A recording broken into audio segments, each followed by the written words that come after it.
Hello everyone. So far we have covered our two chapters. The first was introductory chapter and second is plasticity characteristic of a soil. Now we are going to start our next chapter, that is soil classification. So before going through this chapter, I would like to revise what we have gone through. Firstly, we know that the soil has two properties, that is index property and engineering property. So in case of a fine grained soil, the index properties are nothing but the plasticity characteristic or consistency limits.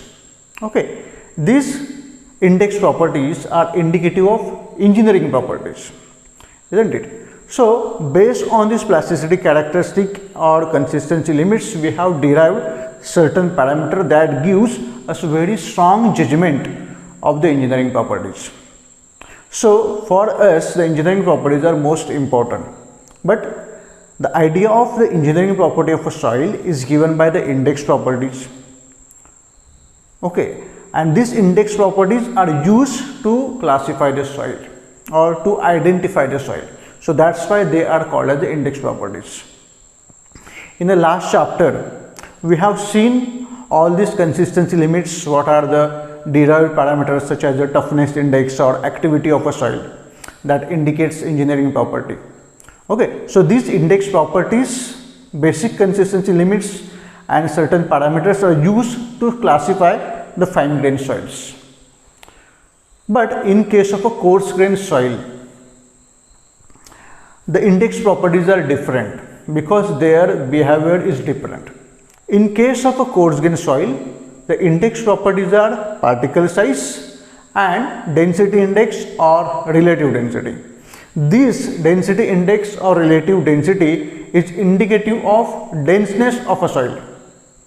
The strength of a particular soil will depend on the density or denseness of a soil. Okay, so we have gone in a detail with the plasticity characteristic and consistency limits. Now, before going to explore what is soil classification and how it is done, it is important to know about the index properties of a coarse grained soil and the derived parameter depending on that. Mainly in case of a coarse grained soil, that is nothing but the particle size. It is determined by the mechanical analysis. Mechanical analysis can be termed as a particle size analysis, and it is nothing but a separation of a soil into different fractions depending on their particle size and expressing that same with respect to mass or with respect to proportion of various sizes of particle that are present within the soil. The mechanical analysis can be performed in two ways. First is the sieve analysis and second is the sedimentation analysis. The sieve analysis is performed for a soil whose particle size is greater than 75 micron, that is nothing but a coarse grained soil. And sedimentation analysis is performed for fine grained soil, that is nothing but the particle sizes of a soil will be smaller than 75 micron. In case of a soil which are having particle sizes smaller than 0.2 micron, okay, we cannot perform sieve analysis because of the non-availability of sieves and sedimentation analysis. Okay, so for such a soil, what we use is nothing but X-ray diffraction technique. It is not possible that we will get only coarse grained soil or fine grained soil. Sometimes we get mixture of coarse grained soil and fine grained soil. In such a case, we have to divide soil in a coarse fraction and fine fraction. For the sizes which are coarse, okay, for the soil particles which are having size more than 75 micron, that is nothing but a coarse fraction, we will perform sieve analysis, and the fraction which is passing through the 75 micron sieve, that is nothing but the fine fraction. For that, we will perform sedimentation analysis. Okay, so that's all about the mechanical analysis. Next part is the sieve analysis. While performing sieve analysis, we will sieve the soil that is provided to us with the different sieves. The sieves are available in a different sizes, and this size is designated by, or this size is identified by the size of the square opening. For a certain sieve, all the squares within the sieve will have same opening. The sieves available with us are from 80 mm to 75 micron. 1 micron is nothing but the 1 into 10 raised to minus 6 meter or 1 into 10 raised to minus 3 mm. The coarse fraction is generally divided into two parts, that is nothing but the gravel fraction and sand fraction. Gravel fraction is nothing but the soil which will be having particle size more than 4.75 mm, and sand fraction will be nothing but the soil which will be having size ranging from 4.75 mm to 75 micron. The sieves that are available with us for the sieve analysis of the coarse fraction, that is nothing but the gravel fraction, are 80 mm, 40 mm, 20 mm, 10 mm and 4.75 mm. And for the analysis of a fine fraction of a coarse fraction, that is nothing but the sand, okay, that is 2 mm, 1 mm, 600 micron, 425 micron, 212 micron and 150 micron and 75 micron. These are the sieves that are available for the analysis of fine fraction, that is nothing but the sand fraction. So while performing this sieve analysis, what we will do is that we will arrange all the sieves, okay, in a decreasing order. The topmost sieve, which is having largest square opening, that will be covered with the lid, and a receiver will be provided at the bottom of the smallest sieve. Depending on the various particle sizes that are present within the soil, we will select certain sizes of sieve so that we will get a very good particle size distribution curve from the analysis of these particle sizes. The sieve analysis of a soil can be done in two ways. Firstly, dry sieve analysis, and secondly, wet sieve analysis. When the percentage of a fines is smaller than 5%, then we will prefer dry sieve analysis, and when the percentage of a fines is greater than 5%, in such case we will perform wet sieve analysis. The next part is dry sieve analysis. When we perform the dry sieve analysis, the quantity of a soil that we are going to take while performing the test will depend on what is the maximum particle size of a soil particle that is present within the soil. Okay, suppose you have taken the soil sample, and in that soil sample the maximum size of a particle of that soil is 80 mm. Okay, so in such a case we have to take 60 kg of a soil sample so as to perform this dry sieve analysis. Similarly, if you find the maximum size of a particle that is present within the soil is 20 mm, then we have to take 6.5 kg of a quantity of a soil. Just like that, in case of a 4.75 mm, we have to take 0.5 kg of a soil sample. If the soil sample has lump within it, then it has to be pulverized, okay, and all the soil sample has to be oven dried. If there is an organic matter is present within such a soil, then it has to be air dried. Okay, so organic content is air dried and the whole soil sample is oven dried.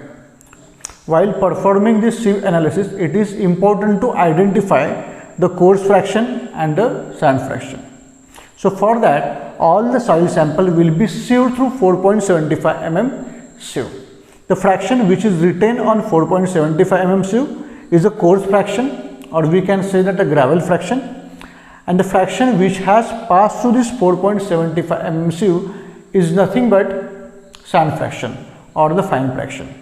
The soil which is retained on 4.75 mm sieve will be sieved through the set of a coarse sieve, as we have mentioned before.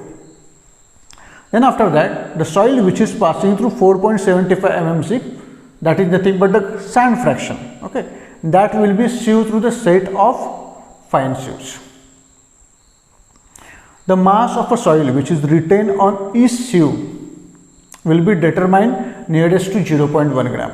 The addition of this mass should match with the original mass that we have taken while conducting this test, that is nothing but this quantity.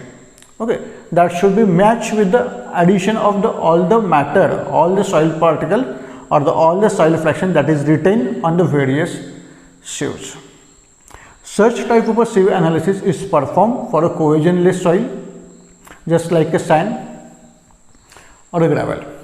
Okay, but in some cases what happens, if the sand is wet, okay, the wetting of a sand will cause bulking of a sand. Okay, so there will be the smaller increase in the size of the sand particle because of the water.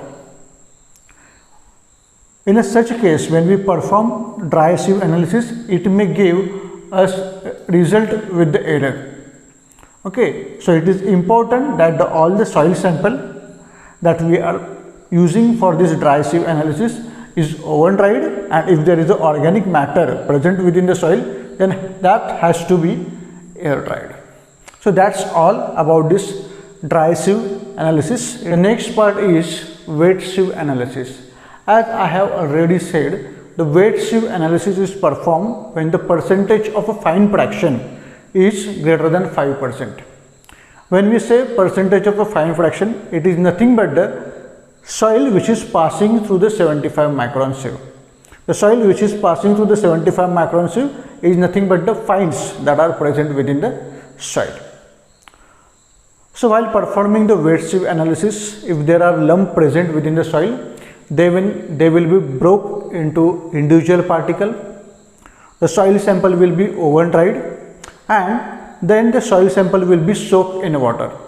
So when we soak this soil sample in water, there may be the formation of floc within the soil sample because of the organic matter present within the soil. So as to deflocculate this soil, we will add a certain deflocculating agent, that is nothing but a sodium hexametaphosphate, in the soil sample at the rate of 2 gram per liter of water that we have used to soak this soil sample. Now this soil sample will be sieved through 4.75 mm IS sieve. The fraction which is retained on 4.75 mm IS sieve is nothing but the gravel fraction. This fraction will be air dried, and again a separate sieve analysis of this soil sample will be performed on the set of a coarse sieve. The fraction which has passed through 4.75 mm sieve will again sieve through the 75 micron sieve. While sieving through the 75 micron IS sieve, we will add certain amount of water on the 75 micron sieve until the water which we will get from the bottom of the 75 micron sieve is clear. Okay, so we will wash out all the fines that are present within the soil sample. The fraction which is retained on 75 micron sieve will be sieved through the set of fine sieve. The mass of a fraction which is retained on the sieves in the coarse fraction or in the fine fraction will be determined, okay, and that will be added together. The difference between the original mass that we have taken while performing the test and the addition of a mass which are retained on the different sieve sizes will give us the percentage of fines that were present within the soil. Okay, so that's all about the wet sieve analysis. So in today's lecture we have covered three things, that is nothing but the mechanical analysis, sieve analysis, and within that sieve analysis we have seen what is dry sieve analysis and wet sieve analysis. So that is the end of a lecture today. The next part, that is nothing but the calculation of percentage finer depending on this particle size analysis, will be covered in our next lecture. Thank you so much.